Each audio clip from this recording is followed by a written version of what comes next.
Okay, welcome everybody to the first episode of Amplify Your Business with Amplimedia. So my name is Lance Johnson and today's guest is standing by. First, I wanted to introduce you though to the whole concept of what we're trying to do here. So at Amplimedia, we are a small business ourselves. And when it comes to this particular point in time with the COVID crisis impacting so many businesses, we thought it would be a good idea to give back to the community and help out small businesses who might need a little extra advice and that at this point in time to either pivot their business or do a better job in their business with whatever it is that they might be doing. So we are a marketing company, and as a marketing company, we've worked with a lot of different organizations and businesses over the years. And so we picked up a few tips and tricks along the way, and I want to share that with you, the audience, as well as my guest today, who is, I guess, willing to be a bit of a guinea pig as we're going to kind of tear apart his website and talk a little bit about how to convert it traffic better on the website. So without further ado, I want to invite Tarcy to the program here. Let me just stop sharing my screen so we can see your face a little better there. Hi, Hi, Tarcy. Lance. How are you? Really good. So thanks a lot for taking the time to come on the show today and also take the initiative here to start working on your business as you're what it sounds like in a little bit of a slow time with your business. So it's one of those things as a business owner, we often are told that we need to do more working on our business as opposed to in our business. And so when things are busy, it's hard to do that. That is, I guess, the only positive that one can probably take away with this crisis is that it has freed up a little bit of calendar space for a lot of businesses. And so now is the opportunity to take advantage of that and start doing a few things that'll maybe help you out so that you can come out of this little shut-in that we've got going on, roaring for business. That's exactly what I'm hoping for. I'm looking forward to seeing what you got. So Tarcy, tell me a little bit about your business then. So it's called Advanced DJ Services, and what is it that you guys do over there? Advanced DJ Services, well, it's now morphing into advanced entertainment because we started out as a DJ company, and that was basically it. So we do a lot of weddings, corporate parties, Christmas, that sort of thing, school dances, family dances, birthday parties, all that kind of. You think of a party, you think of a DJ. That's kind of what we do. But here in the last year and a half or so, we've expanded into fun money casinos, so casino parties for a lot of corporates and community leagues, things like that, as well as photo booths. And we're also booking comedians, hypnotists, basically anything anybody needs for a party, we are the place to go. Excellent. So I'm just going to share our screen here so that we can see your website. So let's me turn that on. Here we go. And so on your website, I guess when we had first met and you were asking for a little bit of advice, it was the advanced DJ services site that we were originally talking about. And so you've got, like you mentioned, advanced entertainment, which we can see on the website on your current iteration of the website anyway. And so today we're just going to be talking about the advanced DJ services site, and some of the stuff that we'll be talking about here will definitely apply for your other site too. So I guess just to start out with, I wouldn't mind hearing a little bit more about some of the business elements that you've got going on. So what would you say sets you apart from the competition that you currently are competing against?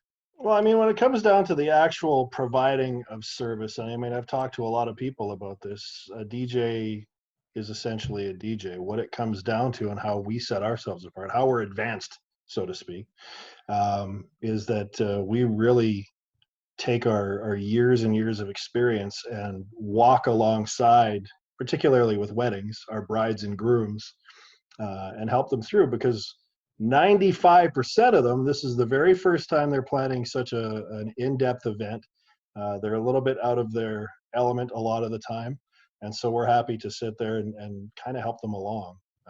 So we've got our personal touch service. We're working on a 24/7 client portal that people will be able to access if they come up with an idea at 2 a.m, they don't have to call us. They can put it in their planning forms right on the website, kind of thing. So things like that just we're always available. If they needed to call us at 2 a.m, they could, and we would answer the phone and help them through whatever they needed to as well. Okay, so service, it sounds like, is the real big differentiator then between you and the competition. Very much so, yeah. I mean, like, we will sit down with each and every bride and groom. Most DJ companies out there will email the brides and grooms a form and say, here, fill this out. And then all they can do is just sit back and hope that the person that shows up knows everything that they're wanting, kind of thing. Okay, so in terms of key audiences then, I suspect I've got a bit of a idea as to who you might be targeting, but why don't you give us who your core audiences are that you're trying to solicit business from then? Sure. Our biggest profit maker is actually corporate. And so typically the people that we're looking for with that is an executive assistant, because a lot of the time at companies, those are the people that end up planning the party. So people along those lines. The second biggest is obviously weddings.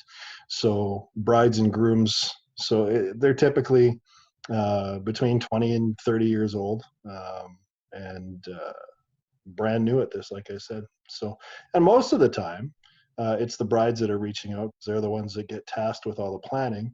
Lately, here in the last couple of years, though, I've seen more and more. They're making it, if you want to gender specify it, they're making it a blue job for the groom to go and find the DJ as well, a little bit more. But still, most of the time, it's the brides that end up reaching out. Okay, so you're going to be targeting then both genders, mostly in that 20 to 30 range, who are looking to plan a wedding, and but primarily the big one that you would really like to get more work in, it sounds like, would be the corporate side of things, which is EAs mostly.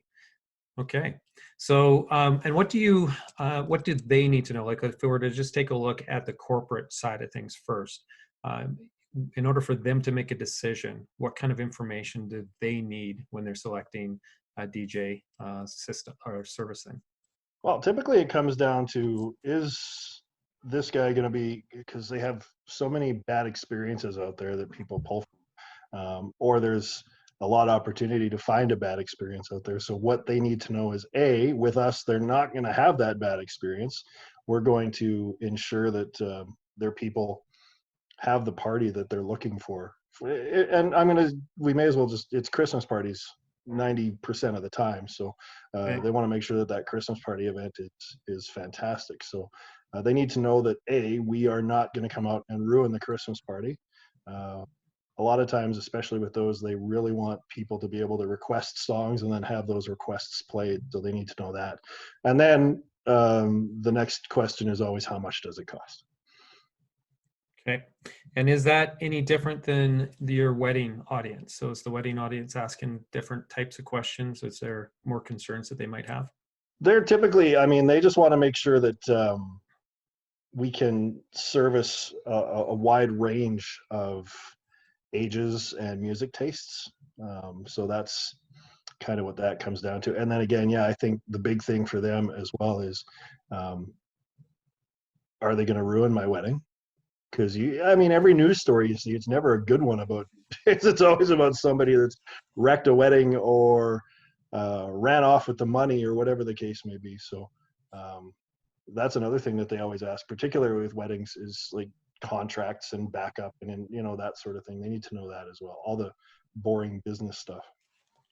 Yeah, you definitely I've heard in the media from time to time where that has happened, right? Where somebody's put a bunch of deposits down and then they lose those deposits. And so I would imagine that is a concern. Yeah. So how do you guys alleviate that? Just through the contracts, or how do you that's it. Yeah, basically I'll tell people that right up front, we're signing a contract, so you're protected and we are protected. And then everybody can, other things that are important to us, again, the boring, we have a business license, we have the insurance, all that sort of thing. They don't think of that, though, when they're planning a wedding a lot of the time. That comes up afterwards. They just want to know, how are we going to be okay? And so we have to get into the boring stuff and explain it to them.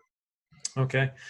Okay, well, that gives me a little bit of background. So let's take a look at your site then. And the first thing that jumps out to me is the slider header that you've got here. So we can revolve through a few different images, but the main one that comes on, because it is a static slider, is definitely wedding focused.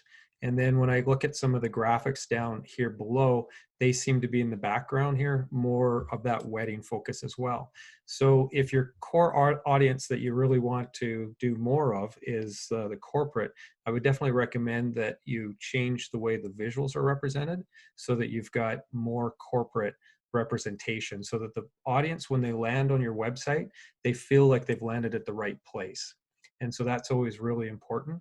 And it's difficult when you're serving multiple different types of customers to have that automatically occur, because if it's a wedding customer, you definitely want the wedding image up there. But in this case, because it's maybe corporate first, it sounded like was a bit more of the priority. I would prioritize that one in the slide deck, and I might turn on the slider so the slider is advancing automatically as well, or do more of a multi-image or a generic image. So an image of just people having fun and partying out on a dance floor without necessarily the bride and the groom being front and center in it. They might be part of the image, but they're kind of a secondary. The primary, what your eye is automatically looking at initially, is maybe more of an image of just the party that's happening on the dance floor. Okay. And then you can see them in the distance or something like that. And then that way you have both. You've incorporated both audiences in there, and so the bride and the groom will find themselves within that, but it'll look more like a corporate one potentially as well. Or just that generic, just dance floor party that's happening. Lots of fun. So that would be, from a visual standpoint, the first thing that I noticed. The other thing that I really noticed here too is that because you've got your other logo up in the upper left-hand corner, so you've got a division of advanced entertainment there, it's actually kind of taking away from and creates a lot of visual clutter from the advanced DJ services here. And from an audience perspective, again, when you're the viewer who's coming to the website, they don't really care that you are a division of something else. So I suspect the reason why you have it there is so that you can, eventually merge or move the traffic over to that site. But it's probably the wrong strategy in this case, because you're marketing DJ services on this particular URL. And so that's really what you should be focused on. So give them what they want and what they expect, and make it crystal clear. The menu items across the top, there's quite a few of them. It's not too bad though, in the sense where it's really cluttered or anything, but there might be an opportunity to consolidate some of those. So maybe choosing a DJ and meet your DJs could be put into the same one, something like that. Just consolidating some of that. The locations could be put into the area that you have under the contact us as well. When you've got up in the upper right corner where you've got advancing your event to the next level, and you've got the 2 locations and the phone numbers there. I like that you've got them click to call. So that's really important, and that's something that a lot of business owners aren't doing. And so that's really good that you've incorporated that. I'm not too sure though if you necessarily need to have both locations up there. That could be, again, in the contact us page of it. So you're going to show up in the searches where it makes sense, as long as your SEO has been set up at just the basics. You're going to show up in the Edmonton area when people are searching for you, and on the Saskatoon area when people are searching for you there as well. So I don't know if you need to, again, muddy the header with it. And then you also, over on the left side, you've got serving Edmonton, Saskatoon, and surrounding areas, again, emphasizing that. And so maybe not, just clean that up, make it look a little bit more appealing. The black with the white background is also makes it a little harder to read for some people. And so it tends to be better to have the other way. So black is, can look sharp. And so we've done websites for clients in the past where they've really liked the black. That's a big part of their brand, and so we've used it in those cases. But generally speaking, it's better to have it on a white background or a white text on, dark text on a lighter background. So it doesn't have to be white, but just lighter. That typically is easier to read. And so when I'm down here and I see the request a quote form over on the right-hand side, this is really good because you've got it front and center. So what you're doing there and trying to get that conversion at that point is excellent. I guess one of the things that we probably should have said at the outset was that if your conversions are suffering on your website, the first thing you should do is double check that your form is functioning properly. And so I don't know if you've tested it out recently or if that's part of your ongoing kind of review of the website, but that's a tip for all you small businesses out there, because oftentimes there will be, as your website gets updated from time to time, things can break. And forms, I've seen that before, where a form breaks and so people are filling out the contact form, but you're not actually receiving those contact information in your database or in your back end. So I would definitely take a look at that first before you do anything, I suppose. Okay. When it comes to the, I'm just going to scroll back up here again. And so when we've got this header image, which is nice, beautiful imagery, is going to be really good. Keep it, in line with the brand. And so you guys are the good time providers, right? So everything about your brand should be about that, just giving the impression and the feeling that it's fun. When you guys are booked, you guys are going to turn this into a great event. And so the images that you're using for that should reflect that. And the one that you have there is a great one, and some of those other ones that you've got in the slider are good ones as well. So those are good stock photos. The information here, as far as Dance the Night Away, you're hitting on some of those key, issues or challenges that people might, feel, or objections that they might have, which is, making sure that you're emphasizing that you're a professional DJ so they can have that peace of mind, which is really good. Make your event memorable. Beyond DJs, we also carry photo booths to capture the fun and events. I would actually have, instead of then an image of the champagne, have an image of your photo booth if you're wanting to actually be promoting that. So again, it's just tying the words with the images so that there's some consistency there in the messaging. I wouldn't have this request a quote form over here if you've got the request a quote form so visible right there below it. But so I might emphasize something else over here. So maybe the 3 key objections or key challenges that you're trying to overcome here. So the bad experiences, the wide range of music, the not ruining a wedding, the integrity, the professionalism that you guys have, that kind of thing. Those might be the 3. You pick those 3 key things that are the big statements that people are worried about. Solve their worries on your website. So the website, oftentimes we think of it as just a billboard, essentially a digital billboard, but in order for it to be useful for a business, it really needs to be optimized for conversions. And so let's turn it into that conversion machine. And so that starts with going, okay, well, what is it that our clients are challenged with, or what problems do we need to solve for them, or what are those key objections that they might have? If we can answer all those on our website, then why would they not reach out to us then? Because they're obviously here for a reason. And so that's the lens in which you want to look at the website. When I clicked on this, I'll just do that right now, and opened up the form request a quote page, I noticed that there was actually 2 forms on here. So you've got the simple short form on the right side, and then you've got the longer form on the left side. So I would stick with just a single form, obviously, and I would try to stick with a simple one as much as possible. And so the reason for that is that you'll get more form completions if you have fewer questions. Oftentimes it's just less intimidating, and so people tend to complete them a little bit quicker there. So I'm just going to go back to the home page again. So the content that you've got here as well, is kind of wordy in terms of what you might have on a website. People are much more visual and are expecting to have much more visual experiences on the website as opposed to reading a bunch of content. And so some of the content that you've got here addresses a bit of those concerns that they might have, but I don't think it really hits on the key ones. It doesn't jump out anyway, those key challenges that they might have. So when you're talking here at the beginning of this one, as an example, when you're planning a wedding party or other type of event, there are a lot of specific elements and details to address. Yeah, like that's a given, right? So you don't really need to state it because they already know that.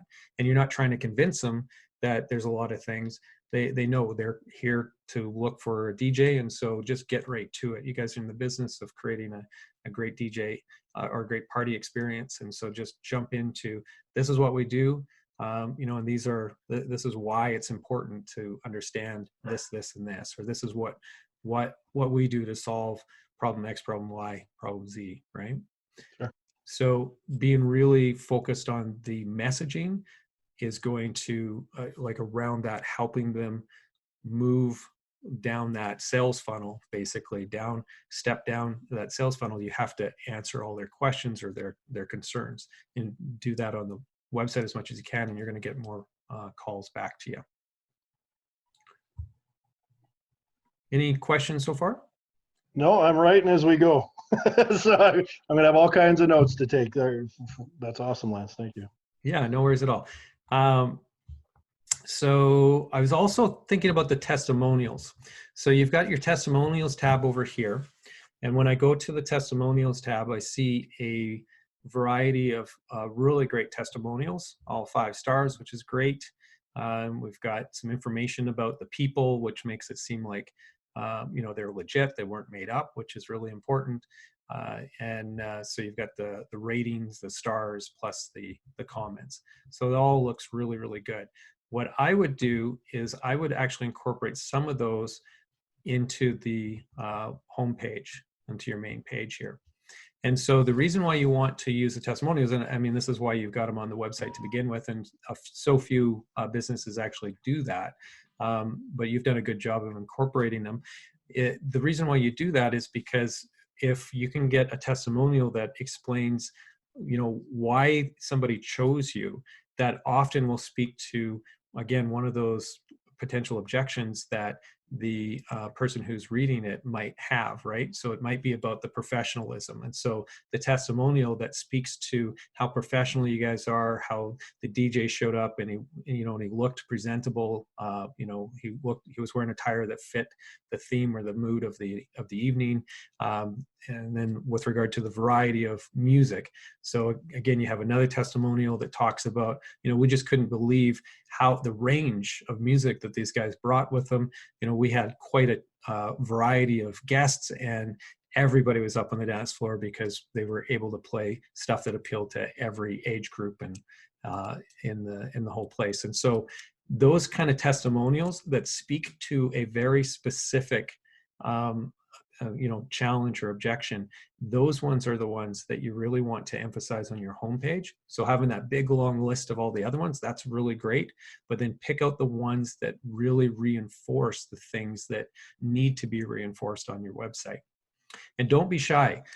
So for everybody that's listening, don't be shy to ask the people when you're getting a testimonial from them, to ask them to speak to a particular thing about it.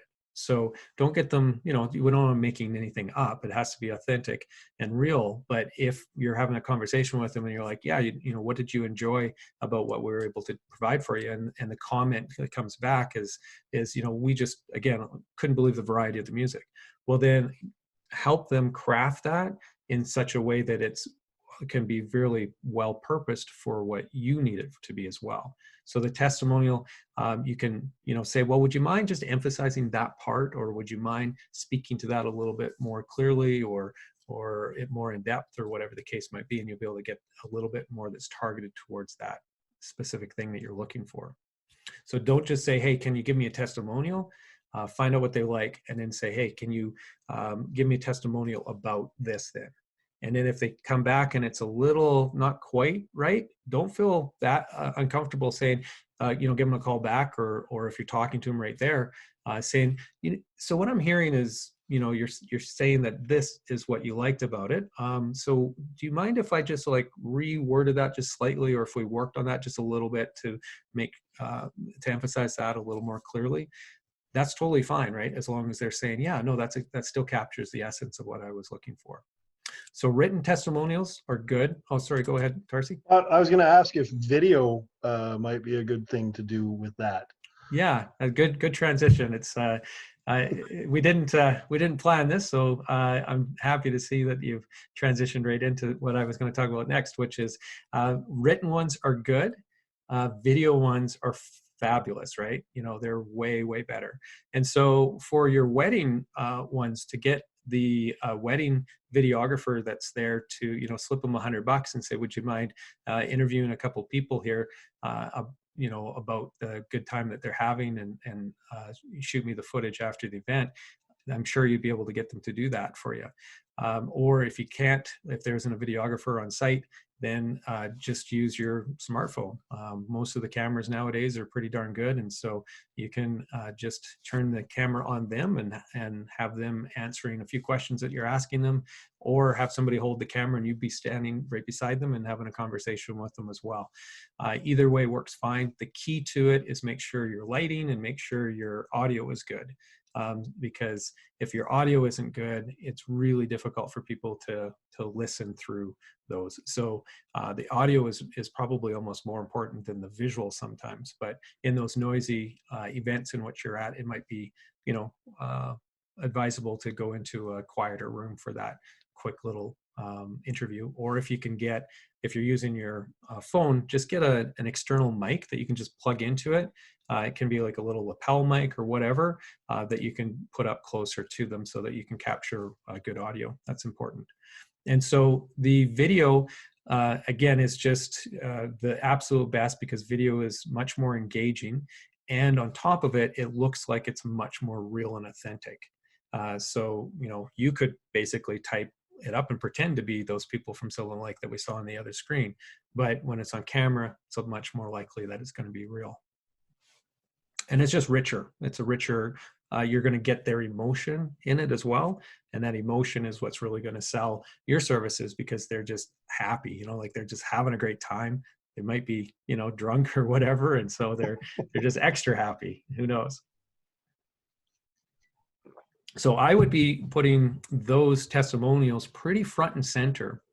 You don't have to have a lot of them on your site, but I think you want to make sure that you've got them for each of your kind of core target audiences. So at least have two, one for the weddings and one for the corporate. But it would be good to have, a couple of each if you can, and they will do wonders as far as, handling those objections. But again, when you're doing that interview with them, don't feel shy in helping them craft that message so that it comes across nice and clear and concise and meets your needs. So instead of them just saying, yeah, the guys were great, we had a really good time and it was a wonderful event, we really want them to emphasize that the music was unreal. It was unbelievable they were able to accomplish this with such a wide group. We couldn't stop dancing, there wasn't a person who wasn't on the dance floor, different things like that. And then I would also, you said one of the challenges oftentimes is, or objections, is the price. And so I would get them to speak to the price as well. And so speaking to the fact that, the value that we got out of this. So you guys might not be the cheapest guys. You probably aren't the most expensive guys, but the service, the delivery, everything that you're providing them, that talks to the value. And so let's talk about that. So the value was unbelievable. These guys were able to sit down with us, or at the beginning or before, they consulted with us well, put our minds at ease, whatever those things are that you want them to talk about, have them speaking to that in the terms of value, as opposed to saying anything about price. And getting them to talk about, this is an investment. I mean, this was probably one of the most critical investments that I made for my wedding, because, everybody remembers the party, everybody remembers the dance. And so that's what was really important to us. And so it was critical that we took our time, found the right guys, and these guys, they totally knocked it out of the park for us. Something like that is really powerful. So that would be the testimonials. I would put them here or scattered throughout the site. Lots of images. Down here, these why choose us. So let's just take a look at those and just make sure that they are the ones that are really the things that you were saying people need to understand and know. So you're building trust by saying, over 20 years in business, committed to delivering superior and stress-free service. So making their life easier, over 36,000 songs queued up and ready to go. So you're saying what these, a bunch of things that you have. So those are kind of the features of you, right? So it's about the features of a product as opposed to the benefit. And so that you want to twist it to being about the benefit. Because the challenge with it is we don't buy because of it has a great feature. We buy because of the benefit it provides us.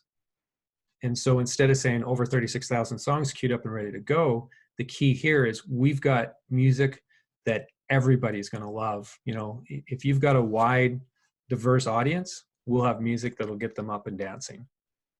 That's the benefit of having those 36,000 songs. So the 36,000 songs is just the feature.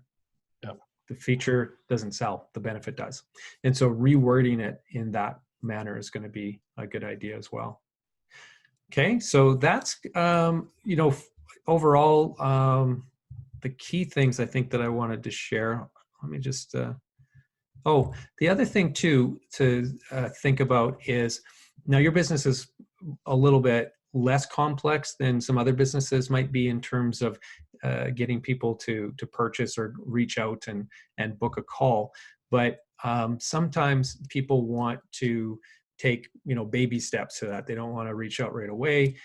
They might want to have a chat window, chat box, chat bot here. And so that's something that I would encourage most people to have. And so you can get pretty inexpensive chat bots. Drift is a great one. It can also be automated in terms of providing the information to people's common inquiries. So your FAQ kind of answers would be there as well. So most people have probably interacted with one by now, I would think, just with all the different websites incorporating them now.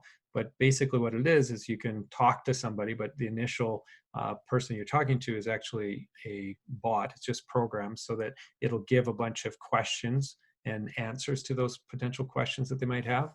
Or the more sophisticated ones can respond, and it seems like it is a human.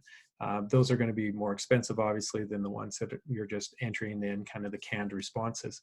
And then once you get to a place where the bot can't answer the question, then it pops open then the option for you to talk to connect to a human, essentially, right? And so then that can go to your phone. If you have, most of them have got apps on your phone, and so it just comes in as an alert, and you just start text messaging them back and forth. So you give them immediate answers to their questions, as opposed to them filling out a form and having to wait. Because we're in this immediate world, right? We want to know now, we want to receive, now we're in this Amazonification of the world now, where everything is instant. So on that kind of level then, you said people like to take baby steps. So at the top of the form, it says request a quote. Is that even too much at that point? Should it be like, should we say get in touch, or, something different than request a quote? Yeah, that's a good question. And again, I think for some businesses, jumping right to request a quote is maybe too quick, maybe. And so you might want to have something in between that. In your guys' business, I think most of the people that are coming, it's pricing that they're looking to make sure you look professional, and then they're probably jumping to, okay, how much is this guy going to cost me? And how does that compare to other people? And so that request a quote form is probably not too intimidating. And I think if they were going to fill out any form, if it was just, hey, tell us about your event, and that, they're expecting that if they're going to fill out a form that you're going to be providing them with some sort of quote or pricing. And so I don't think the terminology on there is wrong. I think it's totally okay to have it. But in terms of the baby steps too, is you might get them to, provide some other information or give them some other information, another type of lead magnet that would allow you then to follow up with them. And by that, what I mean is, there could be some sort of checklist that they can download to plan your perfect wedding or your perfect corporate event. So you guys aren't in the event planning business, but you guys are a part of the event planning business, and anybody who's coming to you guys have got all these other needs as well. And so if you guys had a little resource there, they might be interested in downloading that, or some sort of a document that talks about, all the things that they should consider when booking a DJ or whatever the case might be. You might get them to exchange their email address for something like that. I'd be somewhat hesitant, just because most of that information is pretty readily available if they were just Googling those resources. So I have my doubts that they would say, give their email address before downloading it. So I think the intermediary step for you, the best one, would probably be that chat bot. Yeah. Cool. And it's just the reality of people having questions. They're there and they're probably searching at night in the evening, right? And they don't want to wait until the next day or a couple of days or whatever. And so if you can give them answers right now, you got a much better chance than when they've got, 3 other browser tabs open and they're looking at 3 other DJs at the same time, right? Yeah. Another tactic is to include your pricing on the site too, and just really work well at making sure that they understand that this is value, that the value that you have. And so the price isn't a challenge for them, or it's not something that's going to be an issue. Okay, so I've got pricing on the site. If you go to the oh, you do? Yeah, if you go up to the weddings tab, DJ services, and then weddings. I don't like how they put it on there, but it's there. I just Yeah, here we go. Down a little ways there. That's a little too far, but as you can see, it's a really wordy page as well. But up near the top is actually here's the packages and a la carte, the max DJ. Oh, I see. Yeah. Yeah. So pricing. Yeah, I mean, like, is that too much of, again, features? Although, is this where we want the features when we're talking about the pricing too, right? So yeah, did I do it the right way here? Yeah, I think there's too much content here, and I think if you take a page out of a lot of the big tech companies that have got their, you can get this package A, B, or C, essentially, right? And here's the features, and here's the so you get all the little check marks beside. In this package you get these things, in this other package you get all those plus these other things, and so on, right? And then you get the price really quite obvious there. I think to go with something like that, because it looks like you've got 3 different packages, so having 3 different tiers, I think it would just be visually, you could visualize that so people could see it and get it in like just a few seconds of just looking at the imagery of it, like the way it's laid out, and then without having to do the reading of it. Okay. So simplify as much as you can, use the images as much as you can. And I would throw testimonials in here. So the biggest thing that you're going to get somebody to go, yeah, I like these guys, or I feel more comfortable with these guys over these other guys, even though they're $200 more, is going to be your customers love you, and it just shows. If you can show that you got happy, customers that just absolutely love the experience, that little extra $200, it's not going to be a big deal breaker then. Yep. Okay, cool. Yeah. Yeah, and then again, when they are here, then the chat bot, when they're on this page, you obviously know that they're talking or looking at marriage, right? Yeah, weddings, and so then the chat bot would then populate with questions that are a little bit more specific to that, or content information to the wedding. So just the way that you would program your bot, you can have different things pop up on different pages for most of those bots. So part of and I've been thinking about putting a bot on here anyway, so or a chat window at the very least. Yeah. I think some of the worst offenders are car companies, car lots. As soon as you get on there, somebody's on top of you, kind of thing, right? Yeah. So would it be more prudent? Like, I hate that personally. I don't want the bot like basically attacking people, Yeah. if you want to put it that way.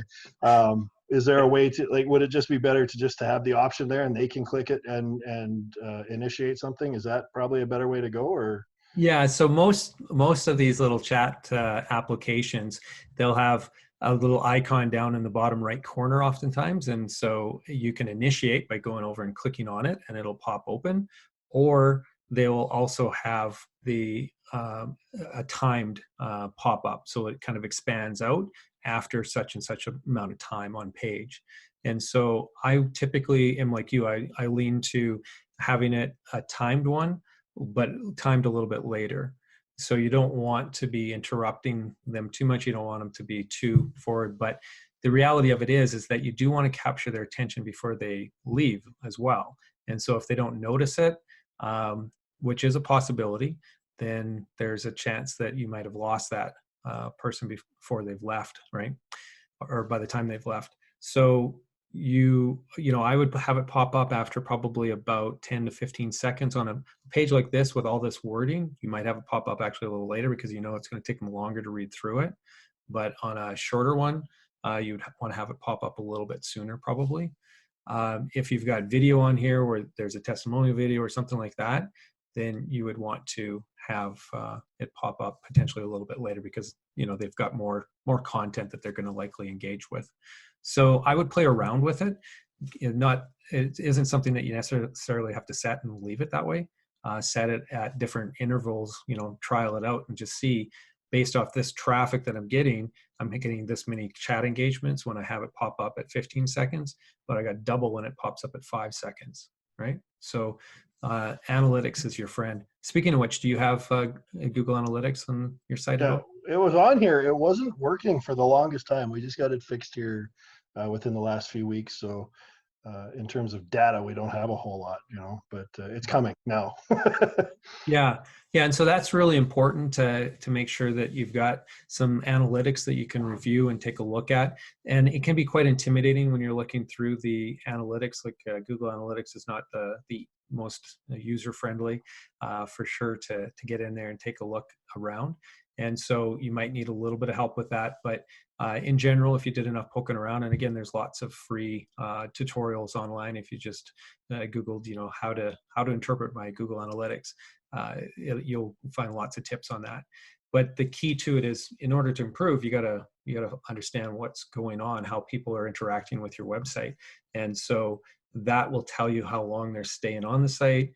So if somebody is clicking on the wedding tab as an example, for sure that they're interested in wedding services, but they come here and they leave after, so the bounce rate is really high, or they leave after 10 seconds or 15 seconds or something. What that means is they took a look at this page and it was just too much information, and they just like, yeah, I'm not at the right place. But clearly they're at the right place, that because they clicked on the link to get to the wedding page. So they only are clicking there if they have a need for it. So then it's like, okay, what do I need to change about it? And so you can do some tests there and throw up a version that is way more clean, stripped down version, see if that increases your stay rates and so on. So the more people consume on the site, the more time they spend on the site, the better the chances that they're going to convert. And so that's really important. So that's the metric that you want to be looking at, and then doing some changes to fix that. And you can, depending on your software that you're using for your website, you can also do some split testing, where you'll send half the traffic to version A and half the traffic to version B. Version A maybe is longer format, version B is shorter, version A maybe has more photos, version B doesn't. But everything else is the same, right? So you just keep doing split tests. So you do a test then for video testimonial, and see, does it increase or not your conversions and your time on page and so on. So that's really, really important, and it is something that's quite easy to do nowadays. Split testing with different landing page builders out there. The landing page builders are pretty inexpensive, like Lead Pages as an example. So you could do that, where instead of them clicking to another page within your website here, if you wanted to do split testing, you don't know how to do it, with, to code that into your website, you can use an external service that then they end up going to, in the case of lead pages, it would be, advanceddj.leadpages.com. And it would look the same, would be branded similarly. But what you're able to do then is you're able to put in 2 different versions, and people can go to or get sent to both of them, and you can see which one wins. Then pick the one that wins, and then split test one other thing. And then pick the one that wins, split test another thing. So you just keep making more versions over time, and you just continue to refine it because you're looking at these incremental improvements in time on page, and ultimately, conversion form fills. Excellent. Cool. Yeah.